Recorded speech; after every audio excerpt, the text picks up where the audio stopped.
Estamos aquí en Encendidos y, a ver, yo le pediría a todos los padres de familia que estén muy atentos a lo que vamos a hablar a continuación, porque desde hace un tiempo pues he estado escuchando esta información, ¿no? De que cada vez hay niños y adolescentes que se contagian de COVID-19, pero que terminan en un hospital. Y eso, por supuesto, como padres nos impacta muchísimo, los queremos proteger. Al mismo tiempo hablamos de la vuelta al colegio, de la posibilidad que sea semipresencial y ante estos casos pues nos espantamos más. Vamos a conversar con el médico intensivista Franklin Mendoza Torres para que nos diga cómo es que ha evolucionado la COVID-19 en niños y adolescentes en esta segunda ola. El doctor Mendoza es coordinador del Instituto Nacional de Salud del Niño de San Borja. Doctor Mendoza, muy buenos días. Muy buenos días, Noel, muy buenos días, doctor Huerta. Para mí es un momento muy importante la evolución del COVID-19 en esta segunda ola. Hemos observado que ahora, a diferencia de la primera ola, hay un gran compromiso pulmonar.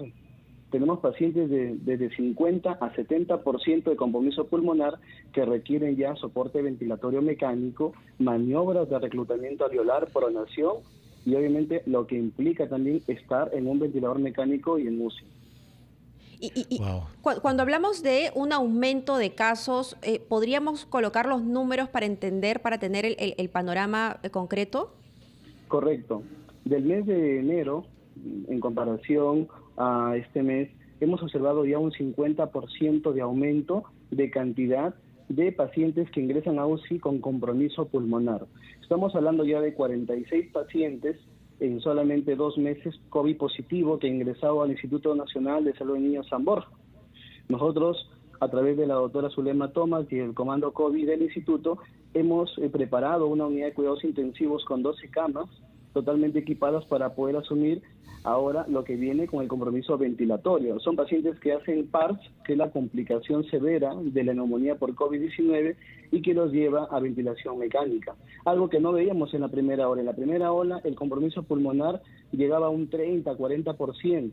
Nosotros estamos pensando que esta nueva variante del COVID-19 con una letalidad del 30% y una efectividad del 70% que se ha descrito ya por el Reino Unido, podría ser la nueva explicación a este gran compromiso respiratorio. Y esa es la gran preocupación que tenemos para nuestros niños.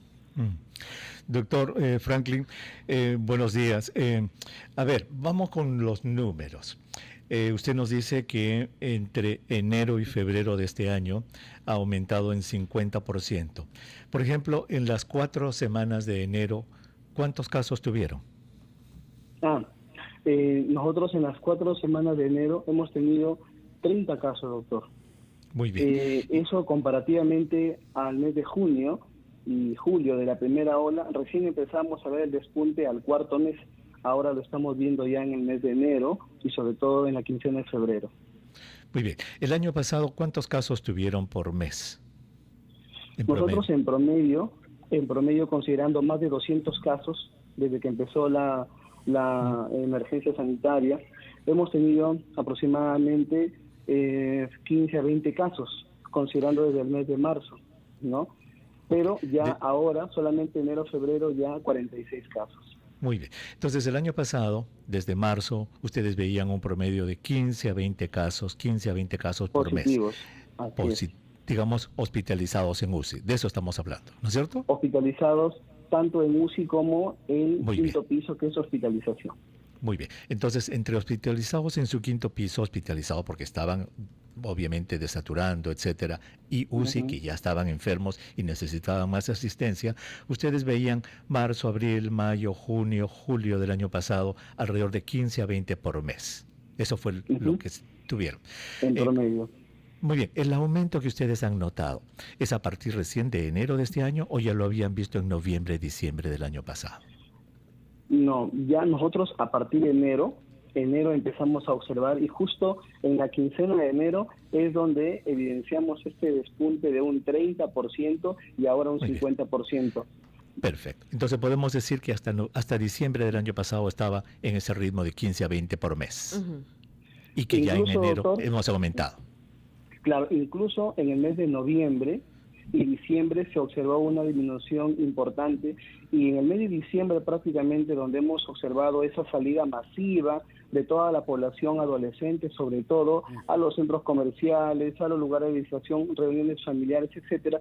Esto consideramos que ha condicionado que en enero justamente empiece la subida de las cifras. Las fiestas de fin de año, entonces. Muy bien, tenemos una explicación, perdón Mauricio, tenemos una explicación para que tengamos más casos y más complicaciones, que son las fiestas de fin de año, igual que en Estados Unidos y igual que en otros lugares del mundo, ¿verdad? Que simplemente los chicos salieron más, se expusieron más y entonces hay más enfermos en enero y en febrero. Esa podría ser una explicación. De repente podemos discutir en un ratito, Mauricio, si es que es la variedad esta, porque se discute mucho si esta variedad causa una enfermedad diferente, y el consenso es que no causa una enfermedad diferente, sino que al aumentar el número de casos, como en este caso Mauricio Mabel ve, más chicos se han expuesto, más casos han aumentado, entonces más complicaciones tiene que obviamente ocurrir. Ahora, ustedes son uno de los varios centros en el Perú. Pregunta, ¿esto se observa en otros centros en el Perú? ¿Tienen ustedes datos del Ministerio de Salud para decir que a nivel nacional también está aumentando esto, o solamente la experiencia de ustedes en Lima? Es la experiencia de nosotros tanto en Lima como a nivel nacional, porque San Borja es un centro de referencia nacional en este momento. Hemos atendido más de 3.500 pacientes respiratorios desde que empezó la emergencia nacional, y hemos llegado pues a tener ya más de 200 casos positivos. Lo que sí podemos considerar es que ahora, y justo coincide con el salud, este tema de los nuevos centros de foco infeccioso, porque como ahora han cerrado los centros comerciales, estamos observando que los parques están nuevamente llenos de adolescentes. Hay que recordar que los adolescentes en enero salieron de vacaciones, y ahí es donde ellos se están contagiando en este momento. Mauricio. Sí, gracias, doctor. Los padres de familia están escuchando con preocupación porque tienen hijos adolescentes y los creían de alguna manera ya por su organismo tan joven, ¿no? Imposibilitados de contraer la enfermedad, y usted nos está alertando en el sentido contrario. De este porcentaje que menciona, ¿cuántos adolescentes tienen alguna comorbilidad? ¿Hay algunos adolescentes obesos, asmáticos o con alguna enfermedad preexistente? ¿O son adolescentes que estaban en perfecto estado de salud y han contraído la COVID-19? Excelente pregunta, Mauricio. Mira, el año pasado nosotros consideramos que los cardiópatas, los pacientes con enfermedad neurológica crónica, leucemias y algunos pacientes como grandes quemados o politraumatizados tenían ese factor asociado a esa comorbilidad, y que por eso llegaban a San Borja, los evaluamos, y la evolución muchas veces era que el COVID descompensaba esa patología crónica. Pero hubo una población que ya nos daba un alcance, que eran pacientes de 12, 13 años con obesidad. Entonces, los pacientes obesos, característicamente con asma bronquial, obeso, hacía problema respiratorio, iba a la UCI y llegaban a un sistema de alto flujo, ¿no? Para tratar la patología también que lo descompensaba, pero eran pacientes obesos. Por otro lado, este año que estamos observando, ya tenemos 3 adolescentes obesos, una paciente tiene 130 kilos, el otro es una niña de 15 años con 130 kilos, el otro fue un joven de 17 años con 110 kilos, y otra paciente también de 16 años que tenía 114 kilos. Wow. Entonces, son una población adolescente. Los 3 hicieron complicaciones severas, 60 y 70% de compromiso pulmonar. Los 3 fueron a soporte ventilatorio mecánico, y de ellos nos ha quedado una nada más, la de 130 kilos, que justo el día de ayer ha sido ya extubada, con buena evolución clínica hasta el momento. Muy bien. Qué interesante. Esto que dice el doctor es muy importante porque nos está hablando de la salud anterior de nuestros hijos a la COVID-19, ¿no? Los más propensos a terminar en una cama UCI, lamentablemente, son niños obesos que ya tenían una enfermedad preexistente, porque finalmente eso es la obesidad. Vamos a hacer una pausa, pero tenemos más preguntas, por supuesto, y queremos que el público nos llame a nuestros teléfonos para hacerles las consultas. Al 212-4100, 212-7165, están listos para nuestros oyentes, Mabel. 212-7165, 212-4100, están listos para ellos. Volvemos. Regresamos entonces. Y ya estamos de regreso en Encendidos. Mabel Huertas, Mauricio Fernandini, quien les habla el doctor Elmer Huerta. Estamos acompañándolos en estas mañanas de pandemia a través de Encendidos en RPP Noticias, La Voz del Perú. Si usted recién se une a nuestra transmisión, estamos conversando con el doctor Franklin Mendoza Torres. Él es coordinador médico intensivista del Instituto Nacional de Salud del Niño, quien nos ha dicho que han visto un aumento en los 2 últimos meses, en enero y en lo que va de febrero, del número de casos de COVID-19 que necesitan hospitalizarse y que necesitan cuidados intensivos en los niños. Nos ha dicho incluso de que hay un 45% mayor número de casos en estos 2 meses comparado con todas las cifras del año pasado. Doctor, quiero que quede claro esto para nuestros oyentes. La discusión mundial en todo lado, en Europa, en todo lado, y ahora usted la está poniendo en la mesa en nuestro país, es si este aumento de casos se debe a que al haber mayor exposición de los niños y adolescentes, como usted lo ha dicho, al verano, los centros comerciales, durante las fiestas, se han producido obviamente un mayor número de casos, y al producirse un mayor número de casos, proporcionalmente hay más complicados y más que van a llegar a UCI, o que el virus esté cambiando y esté produciendo una nueva enfermedad, COVID-19-2, por decirlo. Yo me inclinaría por la primera, que es todo está aumentando proporcionalmente más que por lo segundo. ¿Qué piensa usted? Efectivamente. También lo que hemos observado es que, si bien es cierto, en la primera ola hubo cierta restricción, ¿no?, en comparación a la salida de los pacientes, tanto menores a 10 años como los adolescentes. En esta segunda ola, probablemente esta salida que estamos observando de la población pediátrica y sobre todo de los niños de adolescentes de 12 a 17 años, es que al aumentar las cifras, consecuentemente también aumenta el número de contagios y eso también va a traer un aumento de pacientes UCI. Lo que sí vimos en la primera ola en la población menor a 10 años era la presencia de los pacientes con Kawasaki-like. Ahora no estamos viendo muchos pacientes con Kawasaki-like porque esa población menor a 10 años, proporcionalmente a la de 12 y 17 años, no está saliendo con gran volumen, ¿no? En cambio, la población adolescente se está masificando en las calles.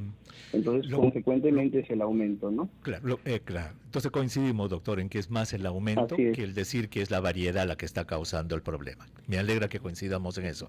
Y Mabel, Mauricio, lo que ha dicho el doctor es interesantísimo.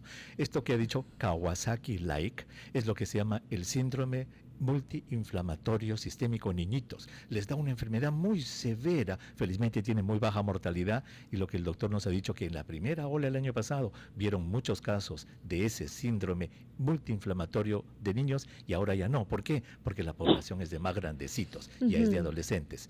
Mira qué interesante cómo los aumentos, la exposición determina el contagio y las complicaciones. Doctor, habíamos abierto las líneas para que los oyentes también despejen sus dudas, aprovechando que ustedes están acá, tanto el doctor Rodríguez como usted.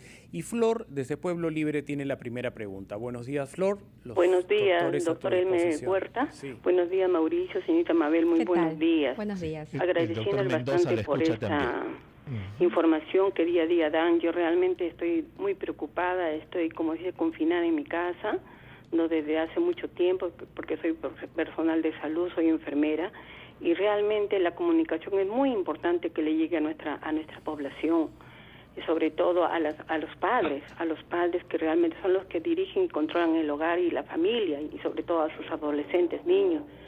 Bien, es cierto lo que dice el doctor, en realidad hay una serie de variaciones que está afectando las salidas que están realizándose de nuestros jóvenes, de nuestros niños. Ya prácticamente estamos en alto riesgo acá, y sin embargo se ve que el movimiento de la población es sin control. Entonces, y frente a esta nueva variante realmente, y no sabemos qué más complicaciones habrán, porque realmente no estamos viendo solo una segunda ola, qué más complicaciones vendrán, cuando también, disculpen que haga esta aseveración, pero me preocupa más cuando hay, como se dice, candidatos que están llamando a salir. Sabemos que la economía es muy difícil en nuestro país, pero nadie lo ha traído el virus a propósito a nuestra patria. Muchas gracias. No, por favor, muchas a ese gracias por tu candidato Rafael comentario. Santos, que actúe con mayor serenidad y cordura. Bien, muchas gracias, Flor, por tu comentario. Antes de pasar con Julio, que nos llama desde Lurín, yo tenía una consulta para el doctor. ¿La sintomatología en este grupo de niños y adolescentes es la misma que en adultos? Porque hay muchos papis que han referido diarreas, que en un principio son tratadas como si fuera una infección estomacal y termina siendo COVID. Bueno, aprendimos en la primera ola que en el paciente pediátrico la clínica digestiva era predominante con respecto a la población adulta.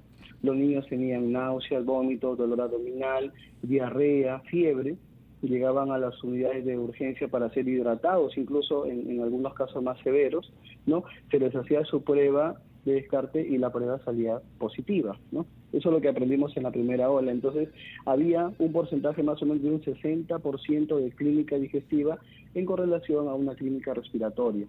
Ahora lo que estamos observando en este grupo de adolescentes, que cuando llegan a la emergencia, la clínica principalmente es respiratoria, ¿no? Malestar general, fiebre, pero ya empieza dificultad respiratoria, tos, ¿no? Y cuando llegan a la emergencia, la saturación ya está en un 94, 95% y algunos casos ya menor a 90%. Muy bien. O sea que, digamos, la sintomatología, Mabel, es un poquito diferente en niños que en adultos, como en otras enfermedades de tipo viral. Muy bien. Vamos a darle la bienvenida. Gracias, doctor, por esa aclaración. Vamos al Lurín. Allí está Julio. Julio, muy buenos días. El doctor Mendoza lo escucha. Buenos días. Saludos y bendiciones a todos. Qué bueno, he estado escuchando los titulares ya hace días, unos titulares un poco alarmantes, 50% de problemas con los niños que están en UCI, ¿no? Pero ahora usted, doctor Huerta, muy bien aclarado y nos da tranquilidad y salud mental, que es con los niños que están, que son obesos y es una cantidad, lo está aclarando más. Bien. Entonces yo quería... Sí, para ahora que se vienen las clases, no solo en el Perú está un poco complicado, pero en otros países ya se está abriendo las escuelas, porque se tienen que abrir las escuelas por la salud mental también de los niños y en general. ¿Qué recomendación daría el doctor, por favor? Porque estoy viendo que son los niños obesos con enfermedades preexistentes para la apertura de la escuela que se viene, ¿no? Y qué bueno que nos den más tranquilidad a la población, porque muchos niños están traumando ya. Muy agradecido. Gracias, Julio. Muchísimas gracias. Doctor, ¿alguna idea, doctor Mendoza, sobre esto de la vuelta a la escuela? ¿Qué dice usted como pediatra, como papá, de repente? Bueno, en realidad estamos en una curva ascendente. Estamos en un momento en el cual el salir a la calle predispone ya al contagio de COVID. Niños sanos pueden contraer COVID, pueden tener síntomas leves o un cuadro clínico incipiente, pero 2 a 4 semanas llegan con fiebre persistente, llegan con malestar general y con una clínica que es evaluada por cardiopediatría y de pronto tienen dilatación de coronarios y es un Kawasaki-like. Lamentablemente ese es un riesgo que corremos para un niño eutrófico menor a 10 años que va a salir de su casa y que puede contagiarse de COVID-19. Y la población adolescente, hay que reconocer que en nuestro país la cultura sobre la nutrición que podemos tener para los adolescentes implica un gran trabajo a largo plazo. Entonces tenemos cada vez más población obesa, con sobrepeso. Estamos hablando de 40-50%, lo vimos el año pasado en pacientes que llegaron a nuestra UCI y que desarrollaban el COVID, ¿no? Y que tienen que ser internados. Entonces, estos niños en este momento no van a entrar a un momento de disminución de ponderabilidad. Esto va a demorar. Sabemos que la parte nutricional no se va a cambiar de un día para otro. Entonces, el riesgo que corren estos adolescentes en ir a un colegio y contagiarse de COVID e ir a una UCI va a estar latente. Muy importante. Pues qué interesante, doctor. Muchísimas gracias. En realidad vamos a seguir tomando llamadas telefónicas, doctor, porque nuestros oyentes tienen muchísimas preguntas. 212-4100, 212-7165 están disponibles. Señora, el doctor Franklin Mendoza Torres, él es médico intensivista, pediatra, está para que nos ayude a disipar sus dudas. Mabel, Mauricio, tomamos una brevísima pausa y regresamos entonces con más llamadas de nuestros oyentes. Seguimos en Encendidos, el doctor Elmer Huerta, Mabel Huertas y el doctor Mendoza, a quien le agradecemos mucho, que va a darle unos minutos a los oyentes de Encendidos que tienen varias dudas con relación a un tema preocupante. ¿Cómo cuidan de ahora en adelante a sus hijos adolescentes si quieren ir al parque, que la edad corresponde, tienen una carga de energía tal que el confinamiento no les es suficiente? Tenemos una consulta de Mariela desde Los Olivos, que escuchamos atentamente y le damos la bienvenida. Mariela, buenos días.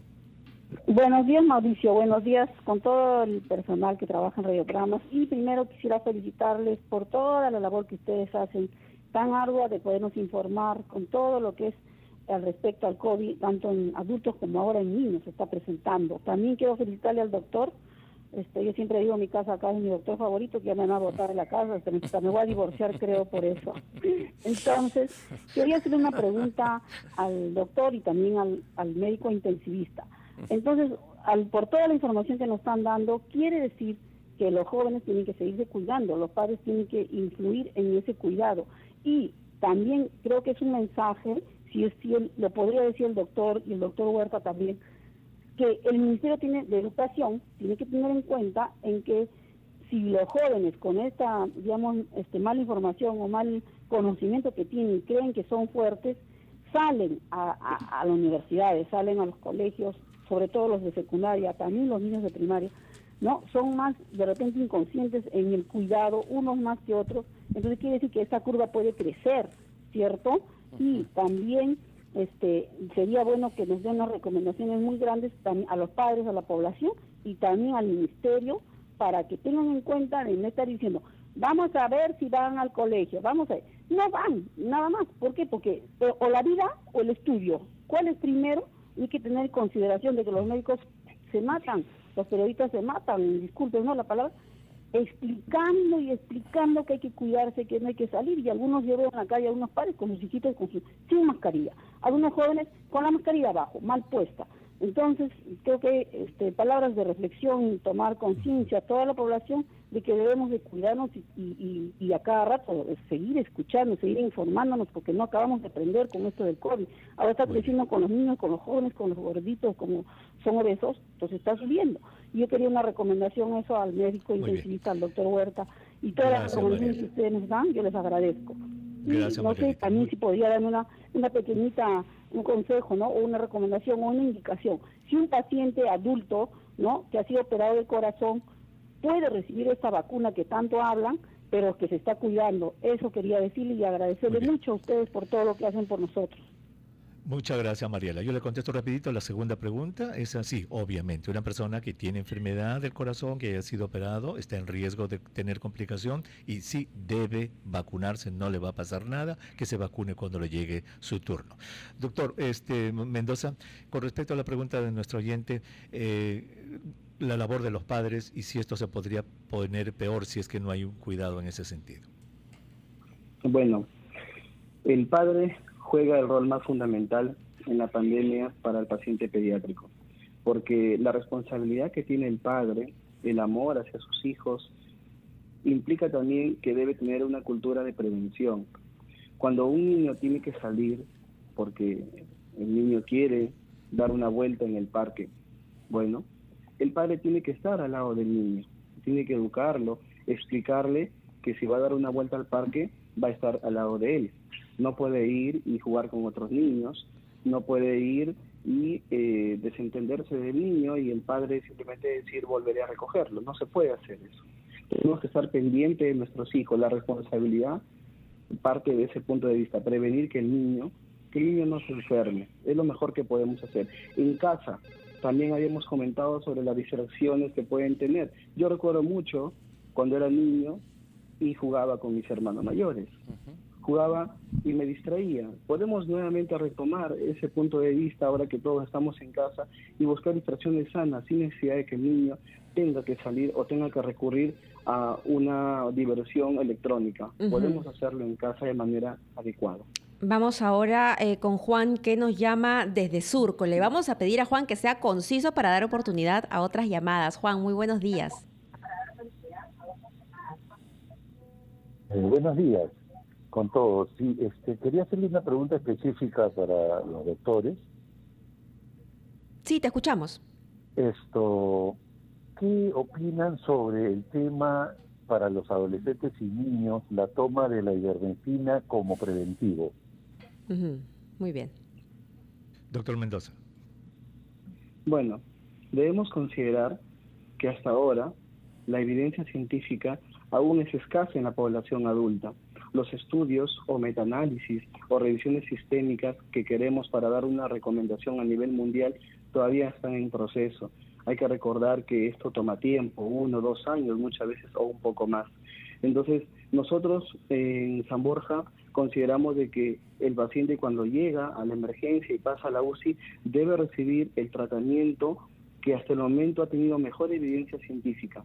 Por otro lado, hay que recordar que la inmunidad de un paciente pediátrico también va a depender mucho de su alimentación, de su estado general y de la ausencia de comorbilidades. Ellos tienen mejor evolución clínica, pero no recomendamos el uso de ningún medicamento porque todavía la evidencia científica es escasa.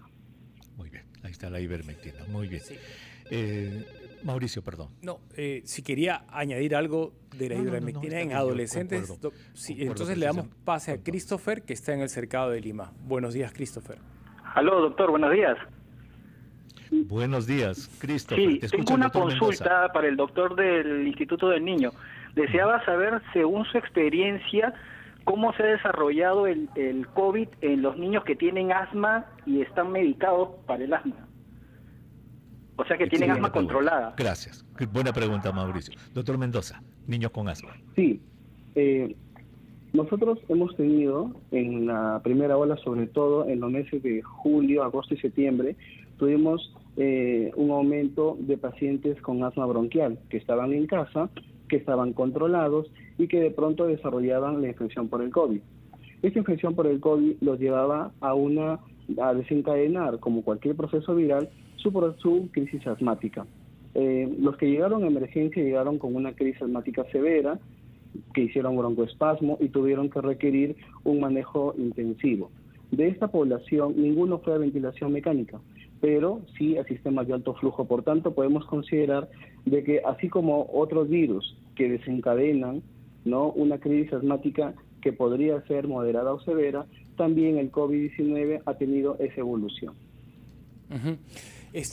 Doctor, hay una preocupación en muchos padres de familia, ¿no? Temor doble, que tienen que llevar a su hijo a la institución donde usted trabaja, pero en vista que hay COVID, ellos también tienen temor a ser contagiados y sus hijos también, y tienen enfermedades que deben ser atendidas. ¿Cómo resuelven ellos esta disyuntiva en la que se encuentran después de escuchar atentamente nuestra conversación? Bueno, nosotros tenemos que adaptarnos a la nueva realidad en la que estamos. Hay pacientes que tienen programado citas o evaluaciones médicas. En la institución de San Borja, nosotros tenemos un sistema de telemedicina y teleconsulta, en el cual día a día atendemos a toda la población pediátrica que probablemente por alguna razón y en este momento del confinamiento no puede acudir. Vemos las estrategias para poder darles las recomendaciones y el tratamiento adecuado. Por otro lado, cuando tienen que ir a la institución por algo ya específico, los pacientes entran por diferentes, digamos que hay un flujo por donde va a ir el paciente COVID y por otro flujo donde no va a ir el paciente no COVID o el paciente que va a una consulta a la institución. Entonces, tratamos de ser muy exigentes con ese protocolo para evitar justamente riesgos de infección.